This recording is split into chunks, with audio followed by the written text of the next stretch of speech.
Hello दोस्तों, स्वागत है आपका नई क्लास में नए टॉपिक के साथ में। आज हम पढ़ने वाले हैं क्या होता है अभिक्रिया का वेग और उसको प्रभावित करने वाले कौन कौन से कारक हैं, उनको डिस्कस करने वाले हैं। आज से आपका रसायन बलगतिकी वाला चैप्टर स्टार्ट होने जा रहा है, ठीक है ना। बिल्कुल बेसिक चीजें उस चैप्टर से जुड़ी आज की क्लास में कवर कर देंगे, फिर आगे आने वाली क्लास में धीरे धीरे क्या करेंगे, चैप्टर को कंप्लीट करेंगे, ठीक है ना। तो आज हम पढ़ेंगे क्या होता है अभिक्रिया का वेग। तो वेग आप फिजिक्स में पढ़ते हो, लेकिन आपको यहाँ पर केमिस्ट्री में पढ़ना है क्या होता है अभिक्रिया का वेग, यानी कि जो रिएक्शन है उसका वेग क्या होता है, इसको समझने का प्रयास करना है। देखो समझो, एकांक समय में अभिकारक या उत्पाद की सांद्रता में होने वाला परिवर्तन ही वेग कहलाता है। अब आप कहोगे ये अभिकारक क्या होता है, ये उत्पाद क्या होता है।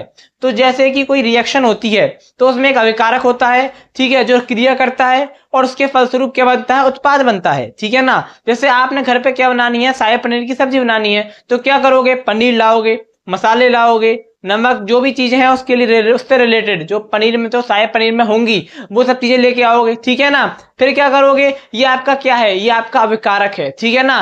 फिर एक पूरी क्रिया होगी, समय लगेगा, ठीक है ना, सीखेंगी चीजें, ये होगा वो होगा, उसके बाद क्या बनेगा, उत्पाद बनेगा, यानी कि शाही पनीर बनेगा, यानी कि प्रोडक्ट बनेगा। तो इस चीज को समझो क्या होता है एकांक समय में, यानी कि यहां पर मान लो हमारे पास कोई अभिकारक आर है और इससे पी प्रोडक्ट यानी कि उत्पाद बनाना है।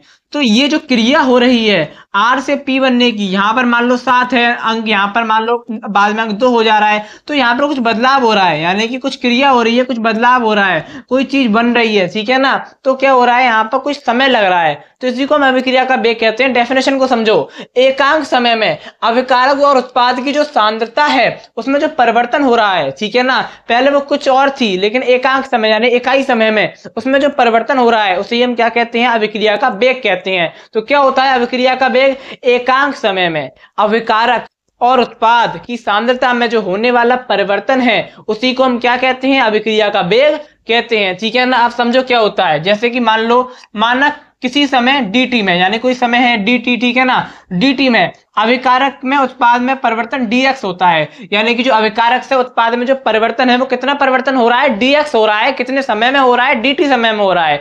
अभिकारक से क्या बनता है, उत्पाद बनता है, अभिकारक से क्या बनता है, उत्पाद बनता है, अभिकारक से उत्पाद बन रहा है, तो इस परिवर्तन को क्या कह दिया, dx परिवर्तन हो रहा है, और कितने समय में हो रहा है, dt समय में हो रहा है। अब समझो, जो अभिक्रिया का वेग है is equal to dx upon में dt।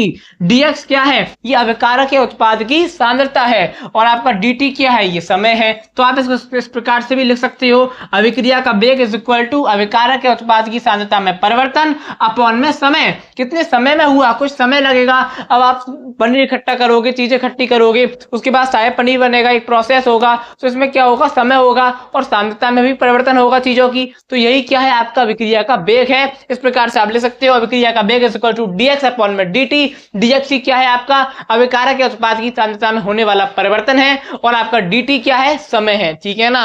अगली चीज आपकी आती है वेग को प्रभावित करने वाले कारक, यानी कि जो आपका अभिक्रिया है उसका जो वेग है उसको प्रभावित करने वाले कौन कौन से कारक हैं जो उसको प्रभावित करेंगे। क्या पता रिएक्शन करनी है, कोई एक कारक हुआ, फटाफट से हो गई रिएक्शन, ठीक है ना। तो ऐसे क्या कारक हैं, देखो सबसे पहला कारक है ताप, यानी कि टेम्परेचर। टेम्परेचर को बढ़ा दो, वेग बढ़ जाएगा, ठीक है। पानी आपने देखा होगा, एग्जाम्पल लेते हैं, ठीक है, जैसे मान लो आप कोई चीज बना रहे हो, जैसे कि मान लो कुछ उबालनी है, टेम्परेचर को बढ़ा दो, जल्दी उबल जाएगी, ठीक है ना, जल्दी आपकी रिएक्शन हो जाएगी, समझो इस चीज को। तो यहाँ पर क्या हो रहा है, ऐसे हर चीज में नहीं होगा, लेकिन यहाँ रिएक्शन आप समझो एग्जाम्पल के तौर पे, ताप को बढ़ाने पे क्या होता है, वेग बढ़ जाता है, ठीक है ना, अभिक्रिया का जो वेग होता है वो बढ़ जाता है। अगली चीज उत्प्रेरक, जो उत्प्रेरक की उपस्थिति होती है उसकी स्थिति में क्या होता है, अभिक्रिया का वेग बढ़ जाता है। उसके बाद अभिकारक की सांद्रता, अभिकारक की सांद्रता बढ़ा दो, अभिक्रिया जो आपकी उसका वेग क्या है, अभिक्रिया का वेग बढ़ जाएगा, ठीक है ना। उसके बाद क्या है, दाब यानी कि प्रेशर, प्रेशर जैसे ही बढ़ेगा तो अभिक्रिया का वेग भी ऑटोमेटिक बढ़ जाएगा।